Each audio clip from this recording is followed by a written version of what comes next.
Okay mga kabady, meron tayong bagong dating ngayon. No? Isang tubeless mga kabady. Nandito yung butas oh. Ayun natin ang guhit mga kabady. Ayan, nagtatagalog pala ako mga kabady dahil yung ibang mga supporters natin is Tagalog. No? Yung mga ibang followers natin. Kailangan mag-Tagalog din tayo mga kabady para maintindihan nila.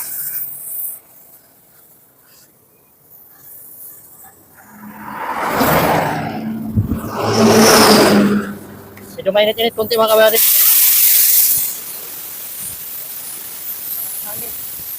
Ito pala yung ginawa natin mga kabady nakaraan.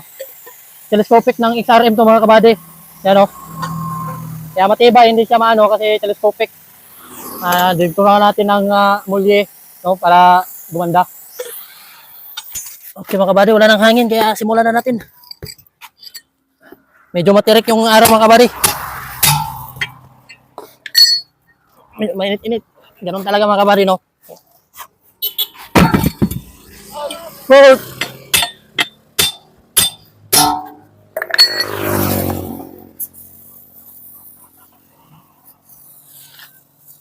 Kahit mainit mga kabady, ganun talaga yan.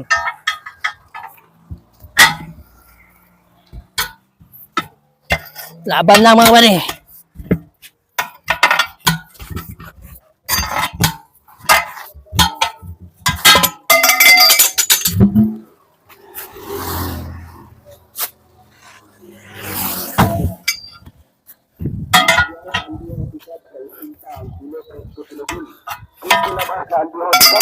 Anduha sikap bantag sa cinta ang guwapa. Ating sa dulugo si Anduha sikap. Ay mga kabady, oh. Tignan nyo mga kabady. Sobrang laki. Ano to? Kabilya. Size 10, no? Ang laki ng ano, nakabaon. Size 10 na kabilya to mga kabady. Ngayon, bulkitin naman din mga kabady. Gawin natin dito, dalawang bulkit. No, isang tusok mga kabady, tusukin natin ng guma tapos bago yung patch para matibay. Kasi malaking ano, para matibay-tibay naman mga kabady. Tara. Ito lang yung mga kabady. Kuha tayo ng guma. Kailangan yung gamitin natin guma mga kabady. Yung flexible, no? Hindi yung ano, kung sabi saya papunduin at kailangan yung flexible mga kabady, yung nahahatak mo siya. No, para hindi maputol pag hatak mo. Yan. Kuntingin lang natin na maliliit mga kabady, no? Yung parang kasi laki ng walis ting-ting, no? Yan. Putulin lang natin siya mga kabady.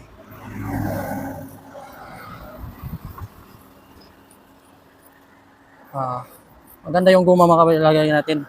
Kasi mas lalong titibay ito. No? Ngayon mga kabady, ipasok na natin yung panghatak natin. Kailangan dito tayo sa loob maghatak, no? Pwede naman sa labas mga kabady. Depende na yon sa iyo. Ayan, pinapasukan na natin ng guma. Ipasok natin siya bago natin hatakin. Tapos mga kabady, nagyan natin siya ng ano, cement. No? Vulcanizing cement yung nilalagay sa pots. Ayan. Para pagdating sa paghatak, ano siya sa ilalim ng gulong. No? Ayan. Tapos hatakin natin sa mga kabady. Dandahan lang dapat yung paghatak, no? Kasi baka maputol kasi mayroong mga wire yan, yung gulong, di ba? Kaya dandahan lang. Ayan mga kabady, nahatak na natin. Ayan. Kita nyo na, di ba? Ngayon, putulin natin sa ilalim mga kabady. Ayan. Tapos dito. Para maganda-ganda tingnan.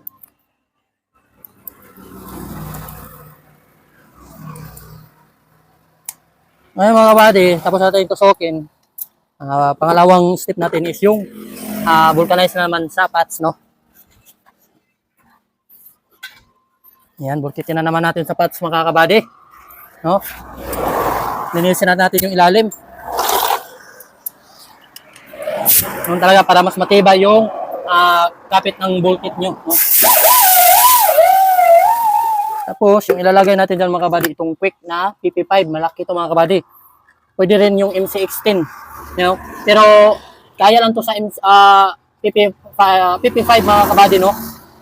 Kasi nilagyan naman natin ng tusok na guma. Kaya okay lang to, ilagay natin. Matibay din to mga kabady. Tapos malaki din naman to. No?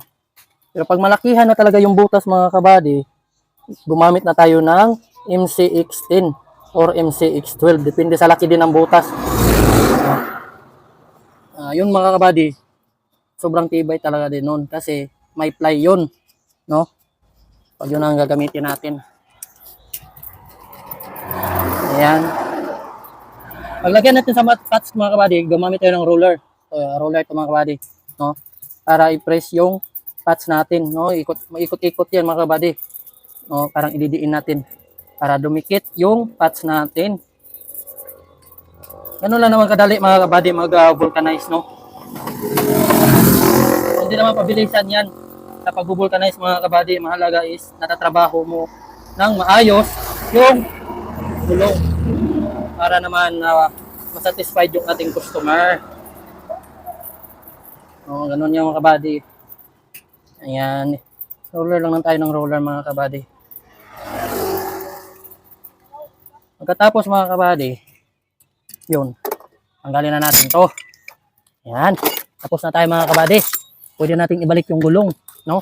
Pero bago natin ibalik yung gulong mga kabady, linisin muna natin. Kasi, maraming madumi. No, ito, sa ring niya, madumi. Maraming buhangin. Magpo-posto ng ano mga kabady, pagsingaw, no, sa giliran. Saka lalo na yung rim nila madumi, kaya linisan muna natin mga kabady, no? Kahit punasan lang natin. Okay na yun. Matanggal lang yung kanyang mga buhangin mga kabady. No, kasi minsan dito yung nagko-cause ng mga kabady. Singaw, no? Sa may ring niya. Pag maraming buhangin. Tapos linisan din natin yung ilalim. Lalo na pag may tubig, no? Kasama natin yung kanyang rim. Lalo na ito mga kabady, construction to. Kaya medyo maraming buhangin. Ayan, linisan natin yan. Ayan, at tapos na nga. Ayan mga kabady, at nalipat na nga natin yung camera natin doon. Kaya install na natin ito mga kabady, no? Ayan, lagyan na natin ito mga kabady. Siyempre, lagyan natin ng kadulas. Para mas madaling pumasok mga kabady, no? Yung nilagay ko pala dito mga kabady is tubig, sabon, at saka oil, no? Pwede nyo rin talunan mga kabady, no? Mag-ala jacket, saan tayo dito? Saan tayo dito? Oh! Isa pa mga kabady. Oh, di ba? Basic lang yan. Excellent! Pumasok mga kabady. Ikaw pa naman daw gawing jacket sa mga kabady. Hindi ka ba papasok? Ayan, meron tayong customer na paparating ngayon mga kabady. No? May paparating mga kabady, isa. Kaya ano natin ito para matapos?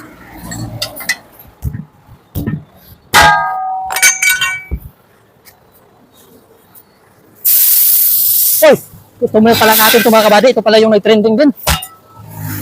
No? Ayun, hangin na natin mga kabady, blaster. Ayun mga kabady, lagyan natin ang hangin yung tire blaster natin. Yung tire blaster natin mga kabady, kahit hanggang 150 PSI, pero 120 na lalagay natin. No? Tapos lagay natin ito mga kabady.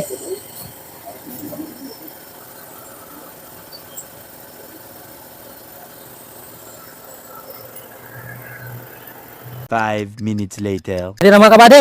No? 120 na. Fire!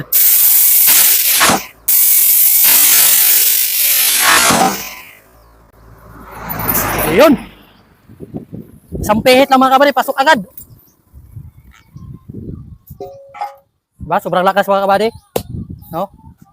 Goods na mga kabady. Salamat sa inyong suporta. Kung hindi ka pa nag-follow at nag-subscribe sa ating YouTube channel, paki-follow nyo na mga kabady, no? Para more update kayo sa ating video. Salamat and God bless.